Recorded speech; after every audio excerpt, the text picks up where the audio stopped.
À la chronique La famille d'abord, aujourd'hui, nous recevons la visite d'Annie Roussel, diététiste. Aujourd'hui, Annie nous parle du tout début ou de l'an -0 avant la naissance, soit l'alimentation pendant la grossesse. Annie, bonjour. Bonjour, Michel. Merci de ton temps, Annie. C'est très apprécié. Fait plaisir d'être ici. La grossesse.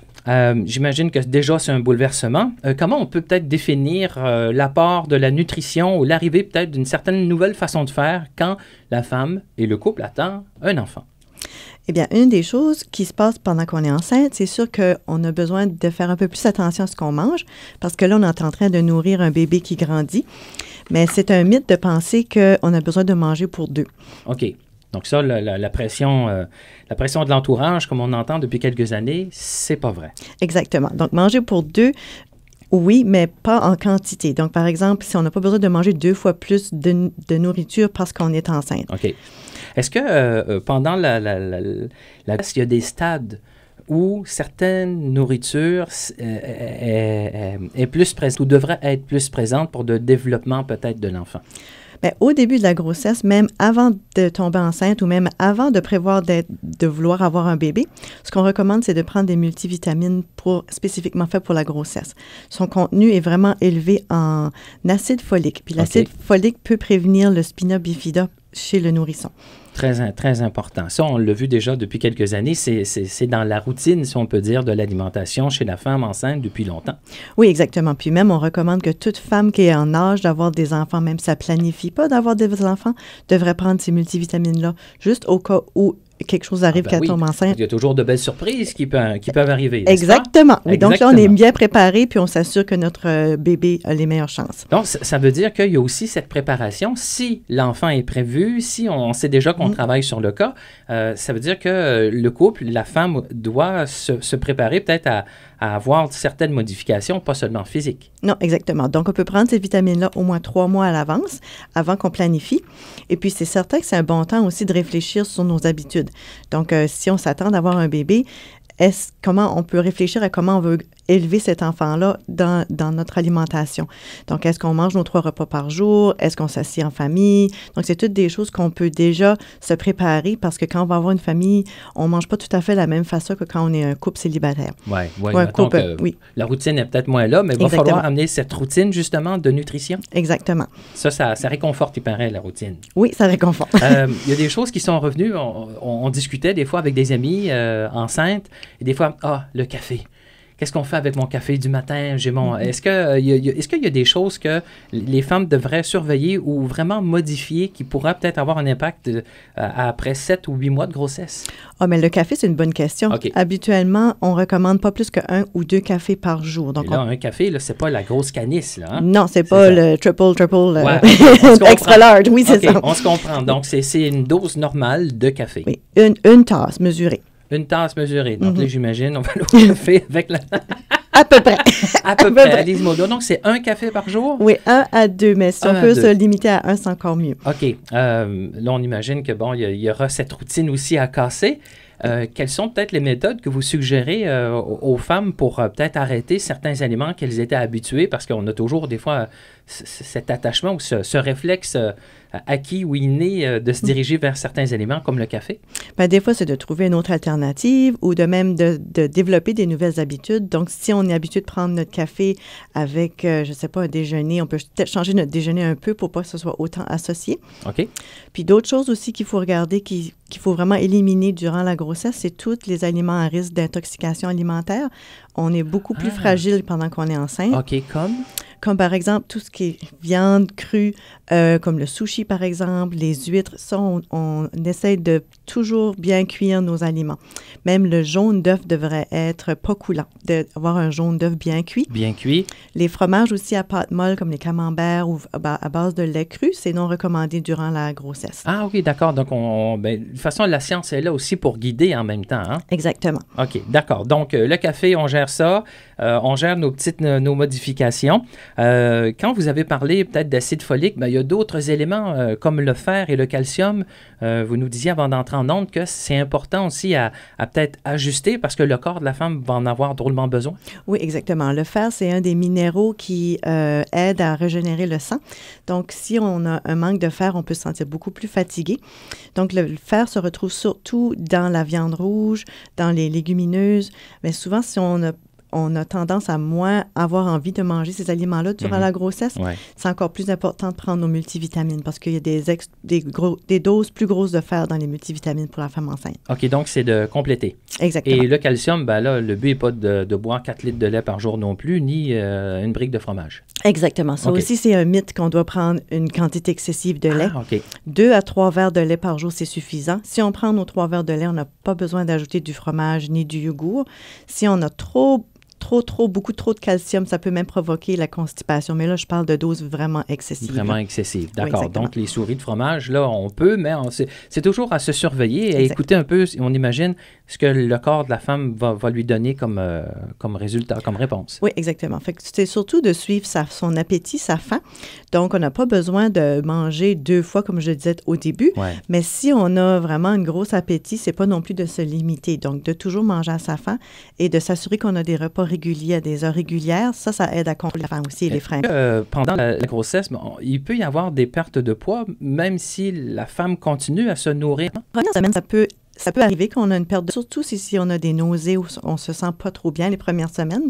Mais à partir de la 12e semaine de grossesse, on devrait avoir un gain de poids assez régulier. Ça, il faut que ça arrive aussi. Exactement. OK, oui. Donc si c'est trop sur du moyen terme, à veiller. De toute façon, les femmes enceintes sont surveillées aussi par les médecins, sont prises en charge. Donc, c'est important de surveiller cette baisse de poids.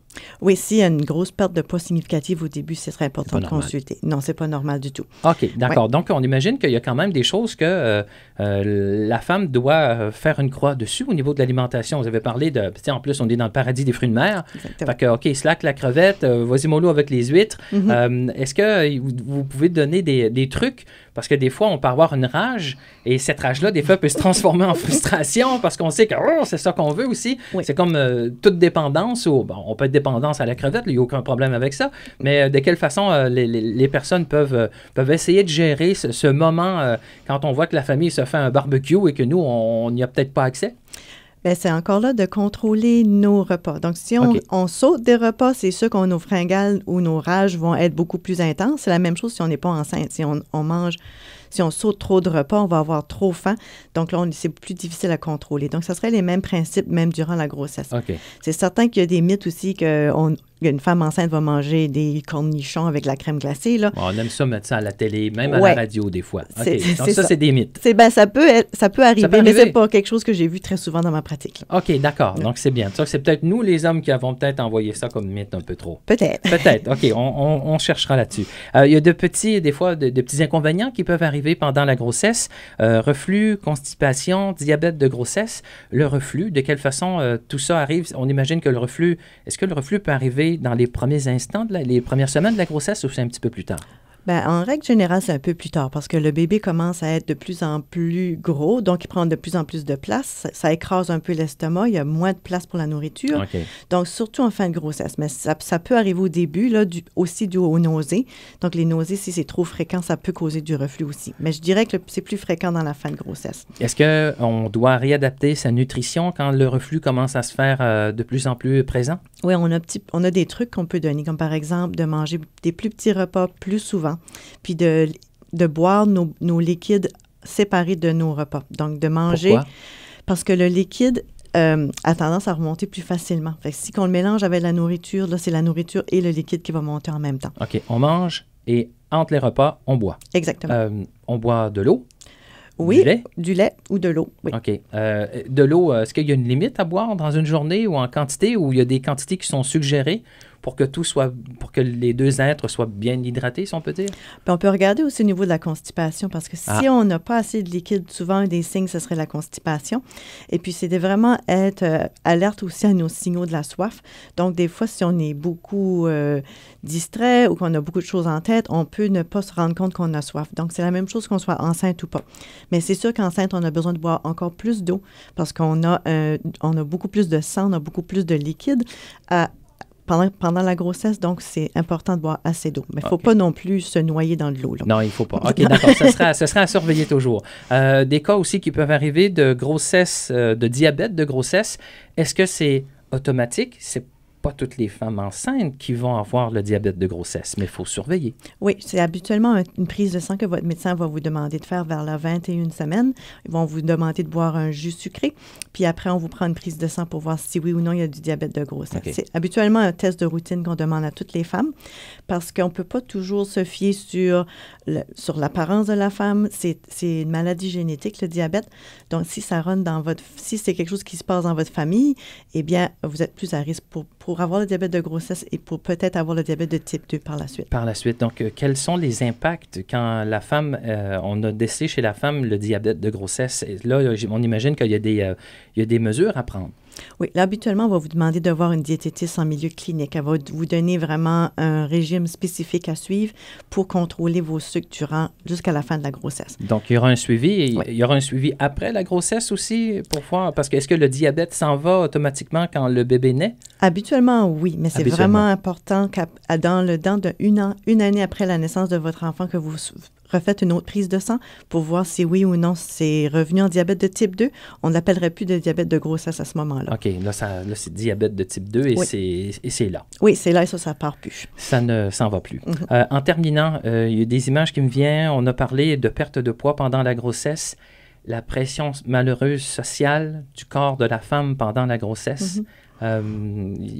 Ça arrive.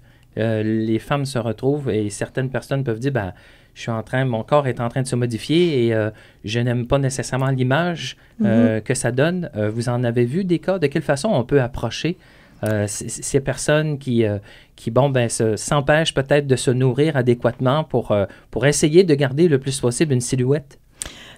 Pour vous dire vrai, c'est pas un problème que j'ai vraiment D'accord. vu souvent, mais ce que j'essaie de faire souvent, c'est d'expliquer c'est quoi un gain de poids normal durant une grossesse. Donc, si on a un poids santé, habituellement, c'est entre 25 à 35 livres qu'on devrait prendre durant les 9 mois de la grossesse ou les 40 semaines. Si on est en surplus de poids, on recommande un gain de poids un peu moins élevé, comme en bas de 25 livres. OK. Mais si on est en dessous de notre poids santé, on peut demander de prendre jusqu'à 45 livres durant la grossesse.